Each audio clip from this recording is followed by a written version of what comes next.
accounts in Nigerian banks and therefore transfer money so that when they get home, their money is secured in their own accounts instead of trusting somebody and the money don't get to them. Now, Your Excellency, sorry I have to say this earlier before you resume, but just that you came last week, so and this opportunity came, I decided to put it forward. So explain that, why can't you go to Western Union or any of these? Yes, we have systems of money transfer, but it's always safer for somebody to have his own money in his personal account in Nigeria. Because the person you're sending money to in Nigeria, you might not trust him. And there are cases where they come, oh, we don't have money. The money we sent to has been vandalized by whoever, mother, father, whatever. To avoid that kind of situation where there's a security, we are soliciting that Nigerians abroad can have the opportunity to have their own accounts at home. Okay. It's all right. Now, the second thing now I have to really say, we have equally Nigerians here who their stay permit has finished and they want to go home. Now that you have opportunity of meeting with the Russians high-ranking officials here, please, can you discuss a situation whereby Nigerians here who are genuinely doing something here, genuinely emphasized, that they can have a kind of regime whereby we can have a visa waiver by way of having their visa extended even for 3 months for them to fix their documents. Because every Nigerian living here with every document that has no resident pay here, a resident permit here, is deported. Until 5 years, he can never enter Russia. So it's an issue that I really say that. Do we have an idea how many people already fall under this category? A lot of people. We have more than Moscow alone. We have not less than 5,000 people that are ready to go back to go and regularize their papers and come yes, back. Yes. There are so many of them. A lot of them who are willing. A lot of them. But they're all here illegally. A lot of them are illegal. A lot of them are illegally. I have to be frank with you. A lot of them are illegal. You know, their visa has expired. That's the truth. Thank you, sir. So, this we only have 4 more questions to go. Please, as we said, keep it short, straight, and simple, please. Please, your name and the address, please. Thank you, Your Excellency. My name is Dr. Bukola Saraki. A long time liver in this country, and I've been the past Vice President of the Nigerian Diaspora Board of Trustees. So, Your Excellency, you are welcome to Russia. I know Russia is not a place people always come from, so the government officials. So people, so we are very happy to see you around here. Rather it's a request, because we are very concerned about what's going on in Nigeria. Because I've been staying in this country for a long time. I was here when Soviet Union dissolved. I came here in 1986. And yes, I finished in 1992. I went to Nigeria. I came back. What are you doing now? I'm a finance manager. I work for Cosmopolitan Women Grocery. So the company is called Independent Media. So Your Excellency, the ambassador, I know very soon will also be at Petersburg in Moscow. So you will know what's Moscow Times. It's one of our programs. So like I said, the issue has been a very terrible, horrible experience. So we don't want such things to happen in Nigeria. So we are very concerned about what's going on in Nigeria. So I want to appeal to the National Assembly to please expedite actions, especially in some of those areas in the Constitution amendment. I was in Nigeria when the devolution of power was knocked off during your voting. So I want to appeal that you revisit. I know you said you are going to revisit, and so that the tension in the country will a little bit, I know there is no perfect society. Russia that we are here, we know how it was difficult for them to also put up together, especially after the Soviet Union collapsed. Most of the ethnic nationalities were also, agitating for independent nations of their own. I mean, within Russia, apart from the republics that became their own independent, countries. The nationalities in the Russia Federation also were also agitating, just like we have in Nigeria now. But the current president, who was also the president then, was able to, appeal to them. Some of them were even, they went to the extent of, writing a bilateral agreement just to, for that transition period too. But now the whole country is all together. Even some of these regions are already joining together.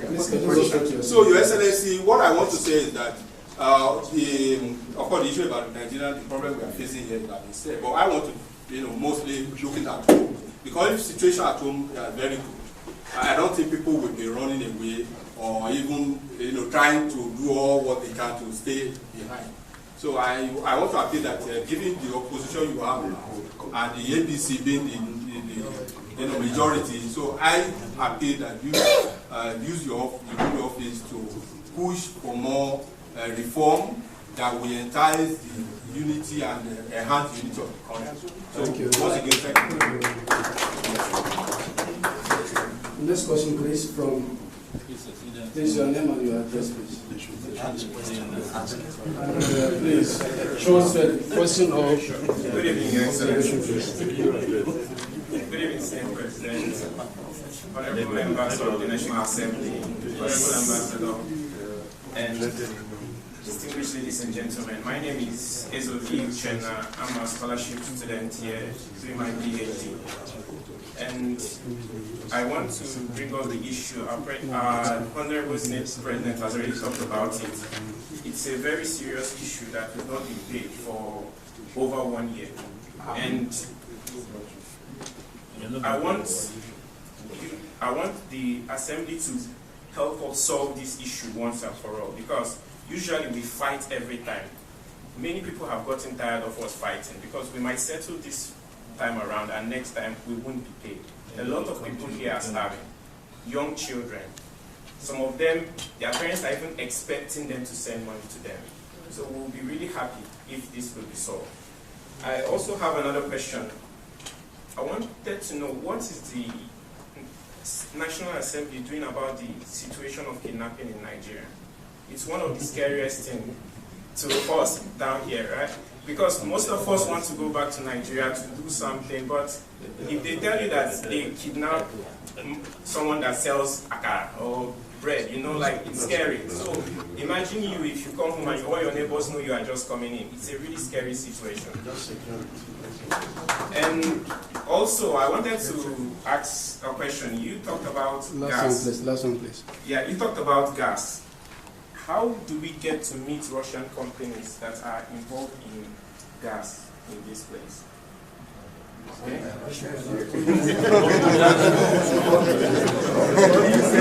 Thank you very much.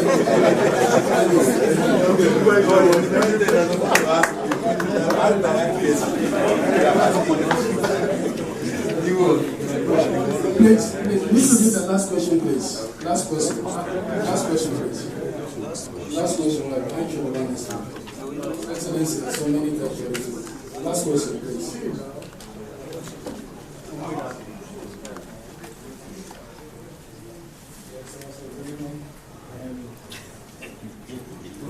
He's working. Good evening. I all join to welcome you to Russia. My name is Uwemedimo Samson. I work in this country, and I've been doing business for about 14 years. Lots of problems, but there are ways to pass through these problems.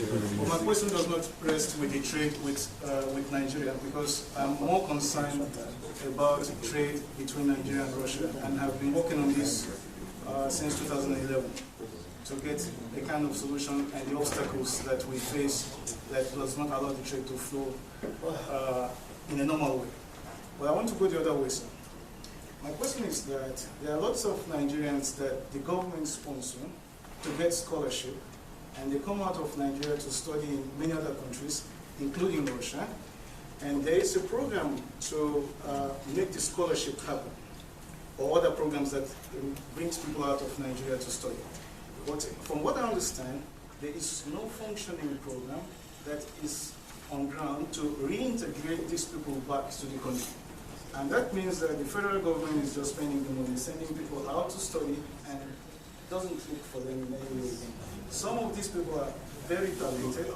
They sometimes take up jobs that does not belong to the area that they studied, and then they remain in the countries of their host. And that leads to what my fellow Nigerian just said, because now they begin to struggle for the community system.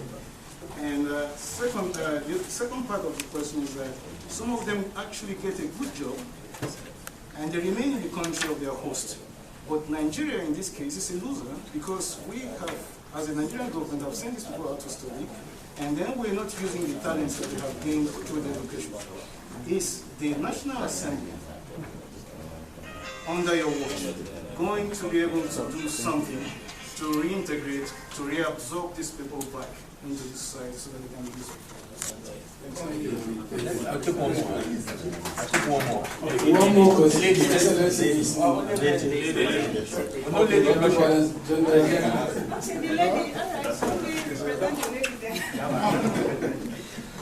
Good evening, Your Excellency.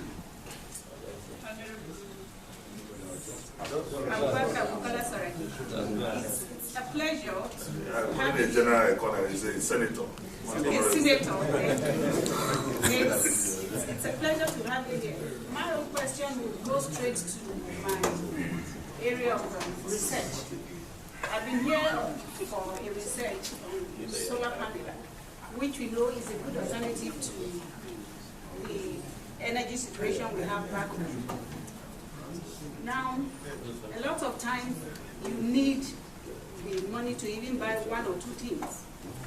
What you're here to study is not specific to the problems they have, but they have the technology. And then you want to go further to bring things, even to communicate back home to get materials. To send the materials, it's very difficult. Some, they will tell you, you need the university to give you an authority if you want to import some chemicals to test to Nigeria. You want to take some things back home, you have to get standard organization, you have to get NAFDAC, and then these are research materials, strictly research materials. But as a student, you don't have the access. So please, these are things that plays out. And then at the end, you are wondering, if you go back home, if you cannot even, the basic materials you need to work, you can't take it back home with you. The certificate is just the paper you carry. So please, our laws concerning research should be looking into this. Thank you. Let me take from Mr. Joe last Okay, the longest serving there. so the last question. Last question. After that. Good evening, sir. Thank you for giving me the opportunity. I wanted to, my name is NIDO. My own is on importation. I was into importation of commodity products. And what I found out is what, when I was born, I got to know that Nigerian cocoa is one of the coupled by Ivory Coast and Ghana. Now, I don't know what government did. They took this thing from the government board and gave it to individuals. When we were doing the business now, we found out that Nigeria being the best supplier of cocoa to Europe, we are not even number 10 in Africa, because the quality is bad. The same thing is that we got to know about pillar, the granite pillar of Kano or something. Pyramid, I'm sorry. Now it's like when we want to buy all those things now from Nigeria, we are referring me to India. The same thing, cashew. Now all those things is where we can, the agricultural part of Nigeria, we can benefit from them. And all those things now is no more working. Cocoa, cashew, all those things. They supply Singapore. Singapore is one of the best ones. Brazil also, we are buying from them. And this is a very good market for the cocoa in Russia, because I did it, and we were supplying. but we don't get it. I have to. I'm in Nigeria and I'm buying the cocoa from Ivory Coast and Ghana because the Nigerian cocoa is not to the quality again. Please, if there's anything to do. Thank you. Thank you very much for your questions and comments. As I said, I have another function that I have to do, but after I go, you can Deputy Speaker take some of those questions. Let me try and answer some of them as much as well as I can. I've taken note of the issue of a lot of the illegal people are here illegally, but who we believe would like to regularize their documents. I think that's what we're saying, that if they are given the window to be able to go back to Nigeria, that they will regularize their documents and come back. I don't know. I was told that maybe a concession like this has been given, but I think it was to Vietnam or something. If it is, maybe we should look into it. But if it hasn't, if it has their law, I think that's one area. Secondly, I think the issue that we need to go back home and again begin to look how a lot of people have been able to come here illegally and have been able to stay and see how we can ensure that only those who are here for genuine reasons. And we think there's also been a lot of abuse of these university admissions. A lot of people who have got visas under the pretense that they're coming here for education. So getting here, they've gone on to do some other things. I think we need to address that. Secondly, there was a gentleman that talked on the issue of constitutional amendments. So let me reassure you that a lot of work is being done by the National Assembly. I would say that even what we've achieved so far is the first time that you will have a constitutional amendment review that has been started and completed. We've done our part. We had so many sections of the Constitution that have been reviewed. Unfortunately, there was one particular area that generated a lot of discussion, and that is the devolution of powers. And I made a statement, and with all seriousness and responsibility, I believe that it is some of the rhetoric and the noise making outside the National Assembly that made it difficult for that section not to pass. Because the devolution of powers, I think a lot of people in the National Assembly truly supported or do support it. Unfortunately, by the time we got to the debate, the whole air was polluted. People had defined it to mean different things. And when you're doing constitutional amendment, you cannot intimidate or bully, or the Constitution says 2/3 minimum. So even a UPC majority, even if we go and vote for constitutional amendment, we cannot do it alone without the other side. And the whole point of constitutional amendment being like that is that everybody must agree. That's why the processes for constitutional amendment is not easy, because it's not something that you should be able to just change like that. I'm confident that once we go back, we continue to talk to ourselves, but we must talk to ourselves in an atmosphere that's cordial and peaceful. You cannot, and that is why I'm appealing to a lot of people who have contributed in this issue. The constitutional power, or where the responsibility for constitutional review is in the National Assembly. But you see so many busybodies going around who are carrying constitutional amendment. They cannot do it. The only place can be done in the National Assembly. Allow the National Assembly to do the work, but instead people want to score political points. They carry it. They know at the end of the day they can't do it. But what they do is create tension around the whole place. And we're hoping, and I keep on appealing, that let us allow those who are responsible to do it. We believe that if the tension comes down a bit and people begin to look at, okay, what is in this amendment, they will see at the end of the day that it is something that is in the interest of the country. So I want to reassure you that all that noise, because we will ensure that we bring stability and will not do anything that will create chaos in the country. Let me also talk about the issue of just this, I think it was this morning, this afternoon, one of my colleagues was even telling us on this issue of reintegration of people who have been given scholarship and that we're losing out as a country. I think they said, say that when we get back, we're going to take a motion and even look at the law, in the sense that if you're on scholarship, there must be, like other countries, there must be some kind of understanding, or should I say agreement, that says that after you finish, you must come and work in your government agency, and the government too must be able to provide you that kind of, and it's something that we're going to take back once we get back, and we must be able to do it, because right now government is losing from that, and we'll take it up, and you will see what we'll do in that area. Let me talk on the issue of, we've noted on the issue of trade that we need to be doing more. And that's also, let me lastly also talk on the issue of agriculture that somebody raised. It's a very good point. But I want to assure that there has been definitely a shift now in the area of agriculture. You know, I can speak from practical experience that when I was governor, this is something I pushed heavily, commercial agriculture. And for the first time, I'm seeing it happening at the national level. And I used to say something, and this is the message. When we found oil in Nigeria, with all due respect to the Nigerians in the Niger Delta area, we did not leave it to Nigerians to go about the exploration of the oil. We brought in the IOCs, that is the Mobile, the Texon, the other people that know about what it takes. The point I'm making is that we have always been living on peasant farming. The small-scale farmer cannot compete with the level of farming you see here. But what I see has happened the last 2 years in Nigeria now is that majority of the big groups in Nigeria now are all going into farming now, in the large scale, whether it's Olam, it's Flour, it's Dangote. And you will see the impact of that, because now they're saying that ordinary trading has blocked, they cannot make easy money, and everybody is now going into agriculture. So you will begin to see that cashew nuts, cocoa, what's it called, vegetable oil. You see a lot of plantations now coming up. PZ is doing a big project in Calabar, and a few of those countries, and you get to a stage now. So I'm very hopeful that you will see a change in the agriculture, provided we do not do a somersault on the policy, provided that we continue to focus on it, because it's not something that will happen in 1 or 2 years.